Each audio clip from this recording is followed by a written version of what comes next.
કડી વિધાનસભાની પેટા ચૂંટણીનો જંગ જામ્યો છે। સાંસદ ગેનીબેન ઠાકોરે સભા ગજવતા ભાજપ ઉપર પ્રહાર કર્યા। મતદારોને આકર્ષવા ગેનીબેન ઠાકોરે ભાજપ પર પ્રહાર કર્યા। ભાજપવાળા કોઈ લાભ લાલચ રૂપિયા આપે તો લઈ લેજો। ભાજપવાળાએ કંઈ એરંડા રાયડા વેચી કે મજૂરી કરીને રૂપિયા નથી કર્યા ભેગા। તમારે વાપરવા હોય તો વાપરજો, નહીં તો રમેશ ચાવડાના કામમાં વાપરાવજો। રાજપુર ગામે મળેલી કોંગ્રેસની સભામાં ગેનીબેને આ રીતે પ્રહાર કર્યા। આ તમારા ગામની અંદર આવું છું તો સાડી તો ઓઢાડી છે, પણ એનું માપ રહેશે કે નહીં રહેશે કે નહીં રે?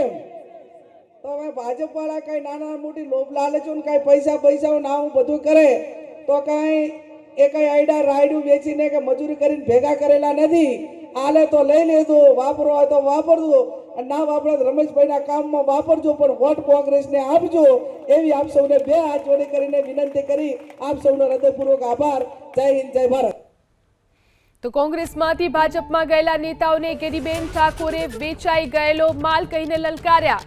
લોકોને કહ્યું કે આવા નેતા જો મત માંગવા આવે તો તમે કહેજો કે તમે બધા વેચાયેલા માલ છો અને તમે તમારા સ્વાર્થ માટે ભાજપમાં ગયા છો। કોંગ્રેસમાંથી કેટલાક નેતાઓ ભાજપમાં મંત્રીઓ થવા ગયા છે, તેમને ભાજપે મોટું ગોડાઉન બનાવ્યું છે, તેમાં નાખી દીધા છે। કોંગ્રેસમાં ઉલળી ભાષણ કરતા હતા અને ભાજપમાં જઈ અને ગાય બકરી બની ગયા છે। આ નિવેદન ગેનીબેને કર્યું। વ્યક્તિગત સ્વાર્થ માટે વેચાઈ ગયેલો માલ એ તમારી પાસે વોટ માંગવા આવે તો કહેજો કે તમે બધા વેચાઉ માલ છો ને તમારા વ્યક્તિગત સ્વાર્થ માટે આવ્યા છો। અમારે તો અમારું ઓરિજિનલ જે 22% સોનું છે એવા રમેશભાઈને વોટ આપવાનો છે। તમારા જેવા વેચાઉ માલને ક્યારે અમારો કોંગ્રેસના કાર્યકર તરીકે અમારે જે વોટ આપવાનો છે એ કોંગ્રેસના આગેવાનને, કાર્યકરને અને અમારા માટે નાના મોટા કામો માટે બંધાયેલો હોય એવા વ્યક્તિને અમારે વોટ આપવાનો છે। નહીતર હમણાં હવે બધી ફોર્સ છૂટી પડશે અને બધાને વાયદા આપશે। મને લાગે ઓલા મંત્રીઓ થવા ગયા છે ને એ ભારતીય જનતા પાર્ટી એવડું મોટું ગોડાઉન બનાવ્યું છે કે અહીંથી દેને લઈ જાય અને ગોડાઉનમાં નાખી દેવાના। અહીંયા હોય ત્યારે ઉલડીને ભાષણ કરે મોટા અવાજે, અને એ જાય ને ત્યારે ગાય બકરીઓ બની જાય છે, એમનામાં બોલવાની પણ તાકાત રહેતી નથી। આવા પ્રતિનિધિઓ જ્યારે સામેના પાર્ટીમાંથી પ્રચાર માટે આવશે અને એમને જે જવાબ આપવો એ ભાષામાં જ મેં કીધું એ પ્રમાણે આપજો।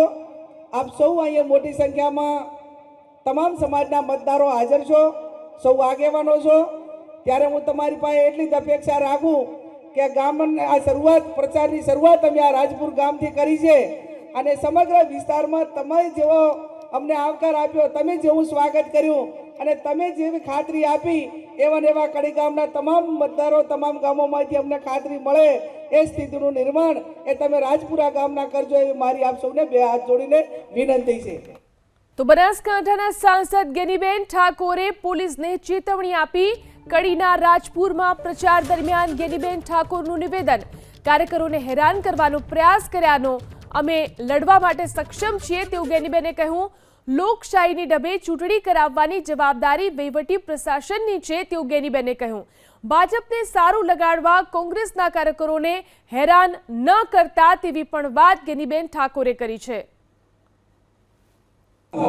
તો રમેશભાઈની વફાદારીમાં તો અમારે પ્રમાણપત્ર કે અમારે કોઈ વચ્ચે જામીનગીરીની જરૂર મને લાગતી નથી, પણ તમારા નાના મોટા ટાંપા માટે કરીને અથવા તો તમને કોઈ હેરાન કરે તો એના માટે ચાલુ સરકાર સામે ચૂંટણી લડે છે તો અધિકારીઓ હોય, પોલીસ હોય, એમની પાસે પણ અપેક્ષા રાખીએ કે આ લોકશાહી છે, લોકશાહીની અંદર સ્વતંત્ર ચૂંટણી કરાવવાની જવાબદારી એ વહીવટી તંત્રની ને તમામ ચૂંટણી પંચની તમામ ખાતાકીય જવાબદારી સોંપી હોય એની છે, પણ એને તમે ઓવરટેક કરીને ક્યાંક ભારતીય જનતા પાર્ટીના પ્રેશરમાં આવીને ક્યાંક તમારે 2 નંબરના ધંધાની છૂટ મળે એના માટે, ક્યાંક તમને સારું પોસ્ટિંગ મળે એના માટે અને કોઈ પણ પ્રકારના લોભ લાલચમાં અને દબાણમાં સરકારના આવીને કોંગ્રેસના કોઈ કાર્યકરને વહીવટી તંત્ર પોલીસે હેરાન કરવા માટેનો પ્રયત્ન કર્યો તો એના માટે ગેનીબેનને બળદેવજી આ તમારા બધા માટે કરીને